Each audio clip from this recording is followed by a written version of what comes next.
So could you possibly give an example, maybe without, of course, naming any names, of maybe one of your clients throughout the years who had a so-called typical, maybe, you know, major PMS or, you know, really bad postmenopausal symptoms and all that. And then but by being a holistic doctor and you addressing some of her mental or emotional issues rather than just her physical, that maybe it really turned her around. Like maybe just an example for the audience to really understand what we're talking about and the nuts and bolts of it. Well, believe it or not, that's a softball question for me because I'm being confronted with this on a daily basis. Okay. Classic example is, so a woman recently came to me because she had a history of 2 births in the hospital, the second of which resulted in a C-section. And she came to me and said, I am not going to have a hospital birth again.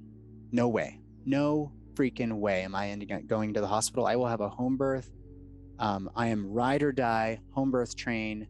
You can't convince me otherwise. And I was like, wow, that was a lot right off the bat. So the first thing that I asked her was, tell me about your other births. Yeah, what happened in the hospital? Right. Mm-hmm. Most people are like, well, hey, listen, home birth, it's unsafe, blah, blah, blah, blah, blah. First off, it's not unsafe. We just had a home birth at our house using breath work, and we had 2 hours of labor. The baby came out asleep, out of the portal, back on my wife's chest, and we were both laying in our bed 2 hours after labor started. So home birth is not unsafe. If home birth is unsafe, then babies born at home would be dying left and right, and that doesn't happen. And so, we wouldn't be here as a species. Some white guy like me to be in the hospital with all these crazy instruments to make sure the babies are born healthy in a healthy way. But I digress. So start asking her about this. And, you know, instead of responding with, well, there are risks to home birth, let's talk about the risks and benefits. That's a part of the conversation. That comes like miles later. First and foremost, tell me about your births. And as soon as I gave her the opportunity to start speaking about her births, it was waterworks. And that's not necessarily because she had something happen to her in the hospital where she felt violated against. There's this term obstetric violence where somebody will go to them, put their hand in their vagina without ever getting consent. Maybe their partner is holding their legs back while they're saying, no, no, no. Yeah. And that is a separate conversation in and of itself. And that ends up leading to significant trauma beyond the normal trauma of the experience of giving birth. But in this person's case, it wasn't even like that. She just felt like people weren't listening to her. People weren't witnessing her pain of like carrying this baby for 9 months and now you're going to cut it out of me. I mean, nobody had asked her about what was that like for you. And when she started being able to talk about that, that was therapy in and of itself. And immediately there was trust. And I didn't do it in order to be like, haha, I'm going to get her. It's just normal human stuff. Like, well, gosh, it sounds like that was really hard for you. Tell me about that. And again, it wasn't that she could feel the instruments while she was, poorly anesthetized during a C-section. It wasn't any of the things that we think about. That is even more important to be able to. The physical trauma. Yeah, the physical and perhaps the emotional trauma that's pent up from feeling somebody cutting through your layers of your abdominal wall.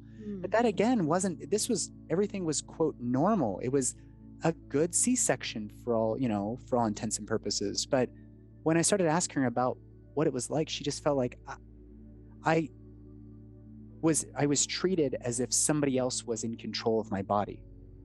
And that alone made her feel so unsafe and so unseen as just another person having a baby in this industrial complex that we call Big Med, the hospital complex, as we see maternity care as the standard of maternity care in the United States.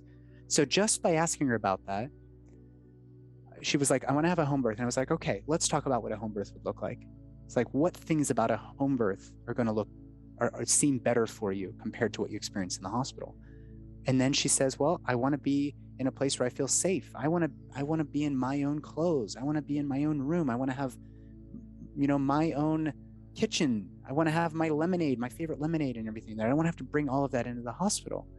It's like, okay, well, that's really easy. What are you, are you going to have a midwife? And so it just kind of go down that path of like, let me get to know you and what your values are. And only then can I come to you with a solution. Again, I don't fix people, but I can offer you some tools that might help you on the path. Again, who are you? And what are you doing here? This woman is here to have another baby, and she wants to do it in what she sees as the right way. Now, if you have a home birth, of course, there's risks of bleeding. There's risks of all these things. We can generally manage that in the home. Are you also open to going to the hospital? I would be open if you told me, Dr. Riley, that it would be really important for me to get there because I don't want my baby to die. Even if I said I'd rather die than go to the hospital, like, you make me feel good about this. And so we work together through pregnancy. She has a home birth. We don't even have to trust.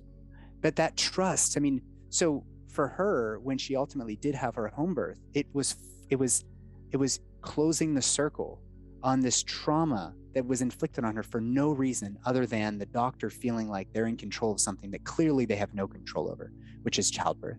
Which is business as usual for them. Right. Unfortunately. Yeah. Wow. And like you said, that's a common thing for you to experience with a patient. Yeah. Maybe unfortunately.